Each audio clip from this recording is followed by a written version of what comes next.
made very many lectures about him in my constituency. I don't think there's any insult. He's a highly respected figure. अधिवेशन बहुत महत्वपूर्ण है। Sir खड़े रह जाइए। 150 साल गिरा है और महात्मा गांधी 100 साल पहले अध्यक्ष बना था। ऐतिहासिक अवसर है ये हमारे लिए गुजरात में संदेश देने के लिए और गुजरात में नहीं देश के लिए अच्छा है कि कांग्रेस दोबारा खुश रहे। कौन से रिजोल्यूशन पर चर्चा होगी?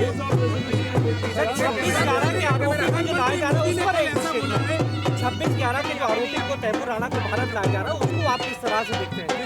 आज रेजोल्यूशन आया हमसे उसके बाद नमस्कार, आप देख रहे हैं बेनिफिट न्यूज़ और आज दूसरा दिन है AICC सेशन का जो अहमदाबाद में हो रहा है और इसी पे हमसे बात करने के लिए लीडर ऑफ ऑपोजिशन जो गुजरात असेंबली में है अमित चावड़ा, वो हमसे बात करेंगे।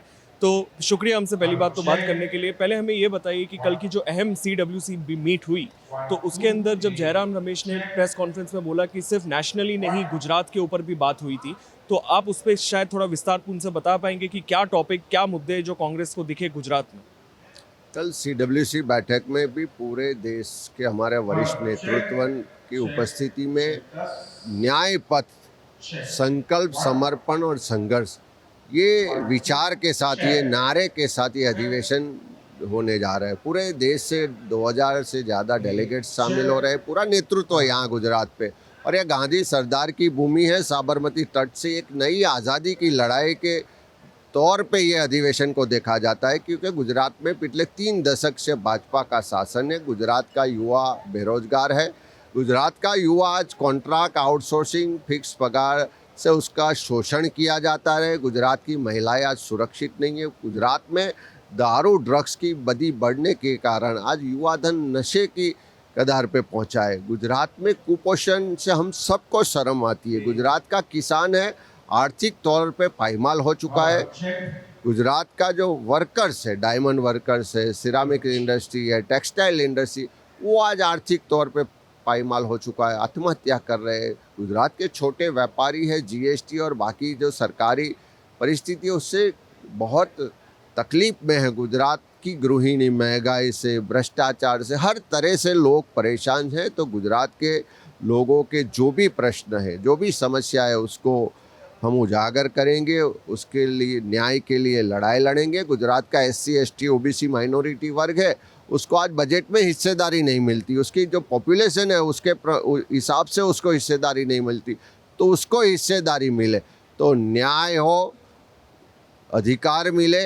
इसलिए न्याय पथ पे चलने का आज गुजरात कांग्रेस का संकल्प है। उसी को उजागर करता हुआ प्रस्ताव यहाँ रखा जाएगा और पूरे गुजरात के हम कार्यकर्ता आज ये प्रस्ताव के साथ संकल्प करेंगे, अपने आप को उसके लिए समर्पित करेंगे और जो भी संघर्ष करना पड़े वो संघर्ष करेंगे। ये अधिवेशन के बाद गुजरात कांग्रेस का एक संकल्प होगा। पिछले 1 महीने से जब राहुल गांधी यहाँ पर March 8 को आए थे अहमदाबाद, तो उन्होंने एक जो स्टेटमेंट जो कही थी कि 20-30 लोगों को अगर निकालना भी पड़े तो हम निकालने को रेडी है, हमारे पास लीडर्स की कमी नहीं है।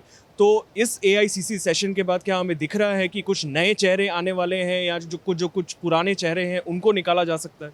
पूरे गुजरात में बूथ से लेकर प्रदेश तक का संगठन को भी मजबूत किया जाएगा, उसका रिव्यू भी किया जाएगा और साथ में गुजरात में नए लोगों को जोड़ने की एक मुहिम भी होगी। तो मैं मानता हूं कि हमारे पास सीनियर अनुभवी नेतृत्व भी है, ऊर्जावान युवा नेतृत्व भी है और हजारों ऐसे कार्यकर्ता है जो अपने आप को ये अधिवेशन के माध्यम से संकल्पबद्ध होना चाहते हैं, समर्पित करना चाहते हैं और आने वाले समय के लिए संघर्ष के लिए तैयार है। शुक्रिया बेनिफिट न्यूज़ से बात करने के लिए। दूसरा दिन है अहमदाबाद गुजरात में और कल एक CWC की एक अहम बैठक हुई थी जिसमें जयराम रमेश ने बोला प्रेस कॉन्फ्रेंस में कि सिर्फ नेशनली नहीं गुजरात पे भी डिस्कशन हुआ था। तो आप थोड़ा उसके बारे में बता सकते हैं कि क्या डिस्कशन हुआ था और कैसे एक गुजरात को नई राह दिखा पाएगा कांग्रेस?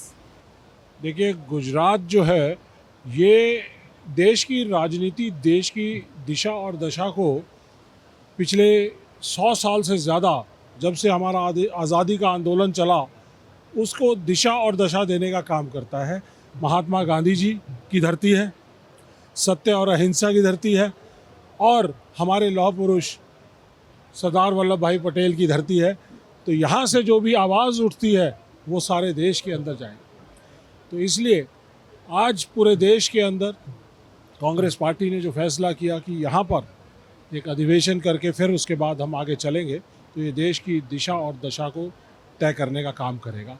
और आपने जिस तरह के रेजोल्यूशंस कल देखे होंगे, उसके अंदर रेजोल्यूशन में बड़ी सारी चीज़ें बताई गई हैं कि हमें सत्य और अहिंसा का धर्म निभाते हुए समरसता का, सब धर्म समभाव का, और उसके बाद हमें इंक्लूसिव डेवलपमेंट का, सब चीज़ों का ध्यान रखते हुए हमें आगे चलना है।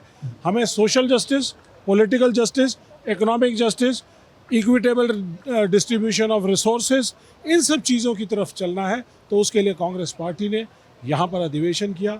हमारे नेता राहुल गांधी जी, हमारे कांग्रेस के प्रधान खड़गे जी और तमाम नेता, उन सब का एक जो अधिवेशन के अंदर रेजोल्यूशन हुआ है कि हमें आने वाले समय में देश में राजनीति को बदलना है, जिसके अंदर इस देश में जो गांधी जी ने सपना देखा था, सरदार वल्लभ भाई पटेल जी ने जो देश का एकीकरण करने का बीड़ा उठाया था, उसको आगे ले जाते हुए देश की एकता, अखंडता, प्रभुता, इस सारे को इकट्ठा रखना ज़रूरी है।